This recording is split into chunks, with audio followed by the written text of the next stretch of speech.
Roughly 2,000 years ago, in the shadows of the 4th century AD, the great philosopher Aristotle proposed a curious idea that a vast, unknown land must exist in the southern part of the Earth.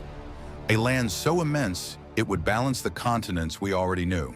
For centuries, this mysterious southern realm remained only a whisper among scholars and adventurers. Then, in 1906, the discovery of Australia stirred excitement. Was this the land ancient thinkers had speculated about? Many believed so, but not all were convinced. One of them was a British explorer, Captain James Cook. He had a different belief, that beyond the known lands, farther south, something else awaited. Something hidden. With this belief etched deep into his mind, Cook set sail in 1772. 2 ships accompanied him, the Adventure and the Resolution. Their journey brought them to the icy edges of South America, where the oceans roared and the skies darkened. Just above the South Pole they searched, but no land revealed itself. The harsh weather pushed them back. Cook reluctantly turned his ships around to return home. But as they retreated, something strange happened. The sea fought them. It felt as if an unseen force resisted their journey home, trying to trap them in those southern waters. At the time, they couldn't explain it, but today we understand the eerie truth behind that resistance. Though battered, the ships made it back to Britain, safe but forever changed. What was that mysterious force that nearly claimed them? Why is Cook's voyage so vital to this tale? To answer that, we must go back even further, to 1572, when another explorer, Francis Drake, sailed into history. Drake had reached the rich lands of Peru during a time when mighty empires ruled South America. I've covered those empires in detail in another story, but you may recall one thing they all shared: immense wealth, gold, silver, precious jewels beyond imagination. Drake discovered a staggering treasure, nearly 20 tons of gold, but the ships of his time were not made to carry such vast riches. He could only take part of it. The rest? He is said to have buried it somewhere in those lands. Upon returning to Britain and revealing the treasures of the South, he caught the attention of Queen Elizabeth.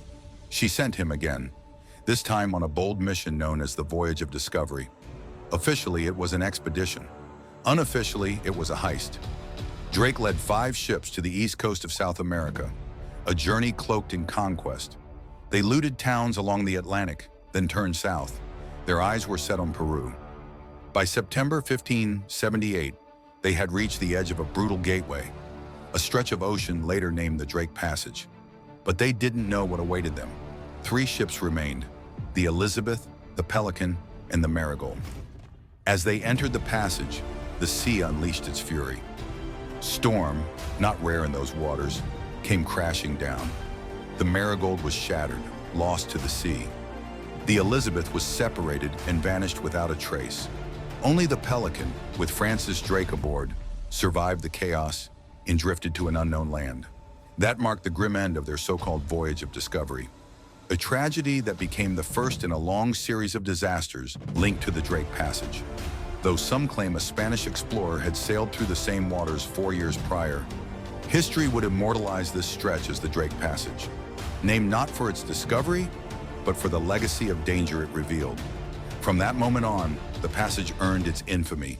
Lives were lost, and still are.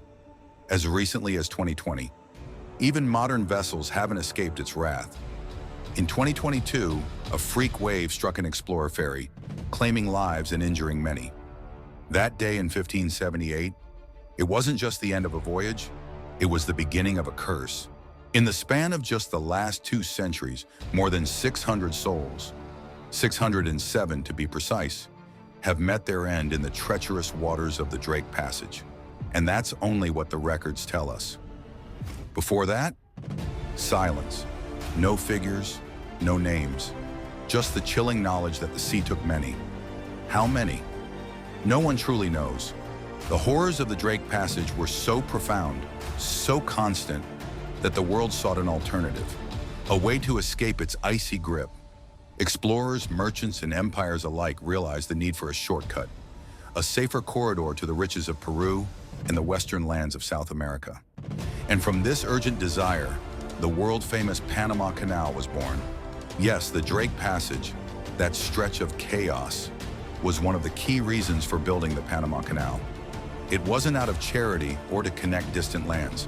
The goal was clear: avoid the passage of death and keep the loot flowing. That was the age, after all. The age of conquest, not compassion. But no story of the Drake Passage would be complete without the tale of a man who faced it not out of greed, but out of pure, fearless exploration. Ernest Shackleton, an Irish explorer with a heart that knew no fear. Shackleton set out in 1914 with 27 men to unlock the mysteries of this deadly strait.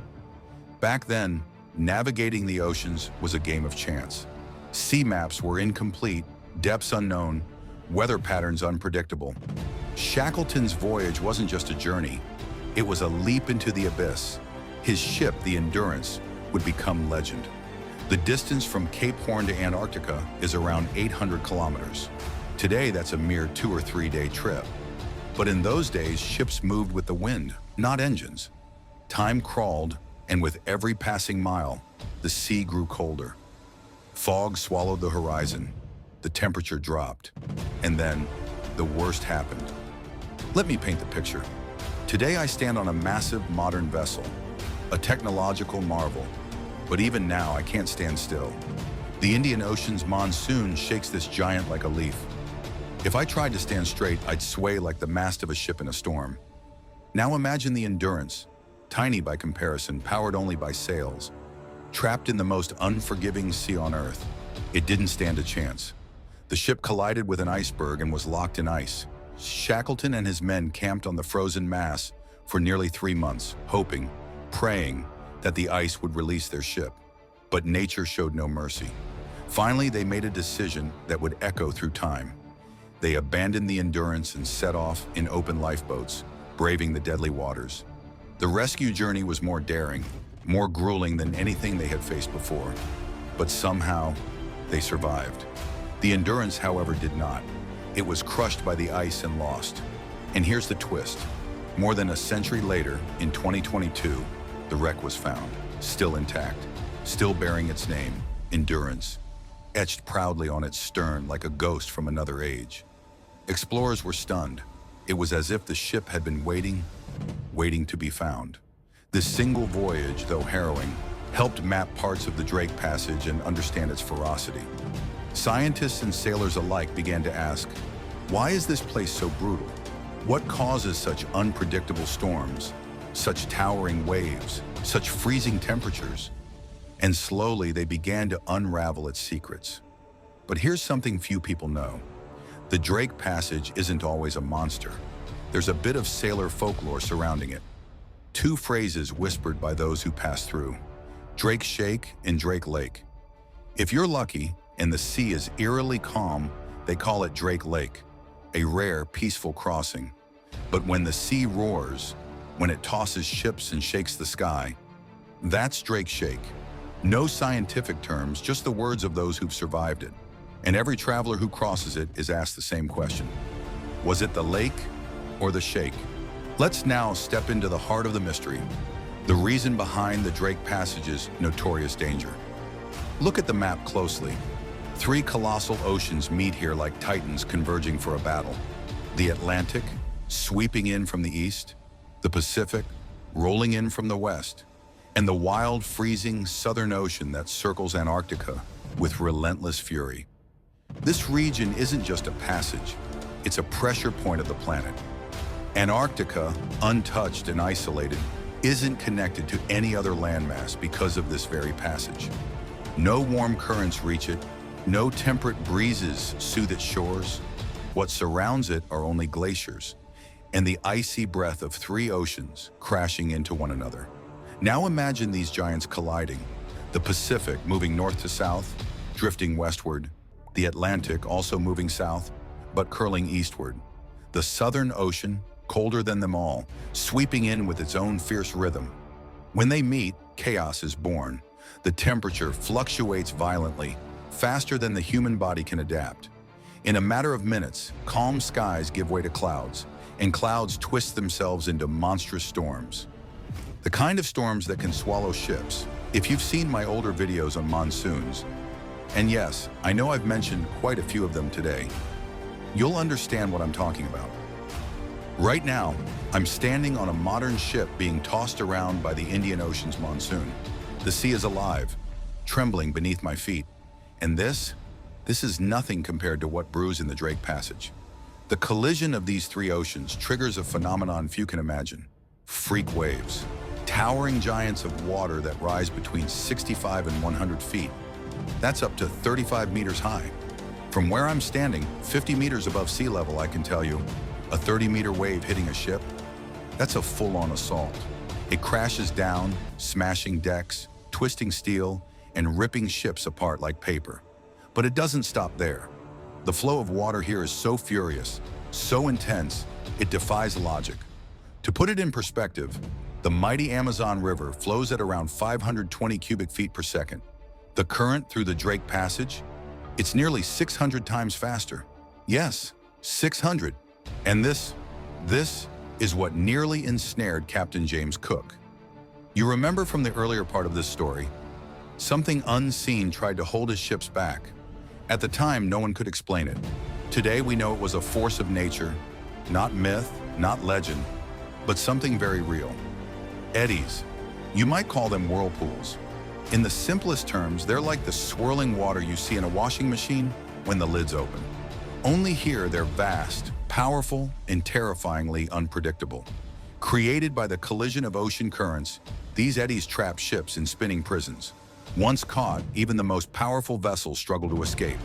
And back in Cook's time, with wooden ships and the sail power alone, there was no hope.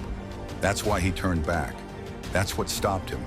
It wasn't fear, it was the Drake Passage. When you stack up everything, freezing temperatures, sudden storms, rogue waves, freakish currents, and invisible whirlpools, you have all the ingredients for a perfect disaster. Navigating through this corridor is like threading a needle, blindfolded, in a hurricane. And then there's the fog.